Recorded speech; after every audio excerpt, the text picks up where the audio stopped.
Hello members and friends, hope you're well. This social distancing and isolation is for the birds. We're still going to have some fun and eventually see one another face to face. But up to that point, let's look at the overhead. You will most likely get to the overhead from a volley position. So it's a continental drip, fingers apart, loose drip. If I bring it from the contact point in reverse, the contact point should be above your right shoulder for the right-handers. The racket is almost flat. I'm pronating my wrist. So I'm opening up my wrist, showing a lot of surface area of my string towards the ball. The ball will be moving outside. I want the best chance to make good contact. The left side, before I get to that point, is pointing at the ball. It gives me a reference point between my hand and the ball. Two spots I'm more likely to make better contact because I can measure the ball better. So left side, left hand is put where my right hand will be at contact point. If I were not to hit the ball, I could easily catch the ball in my left hand. From here, easily catch my left hand. But left hand is up here, right hand comes up, makes the contact. Nice and simple.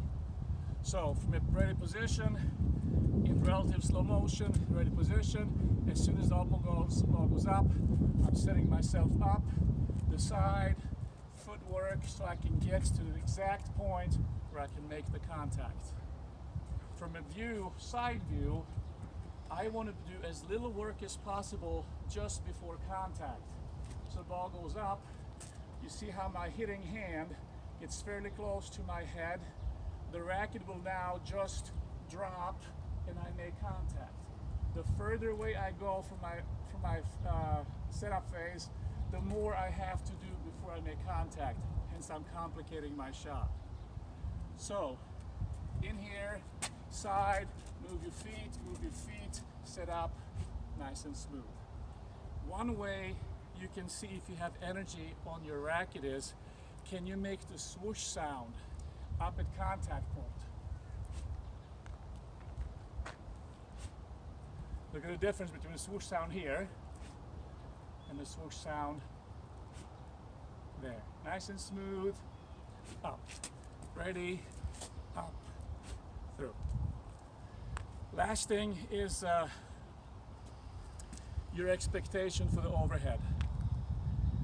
If you feel that the overhead has to be a winning shot, you may be in for a little extra work. In your head, the overhead has two things to it: power and direction. I would not mix those two together.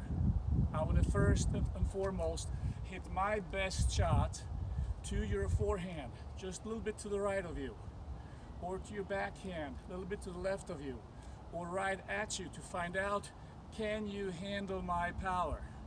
If you cannot handle my power, I don't have to go close to any lines, but I expect your ball to come back. So from an overhead, I will hit it, and I may have to hit another volley by closing in.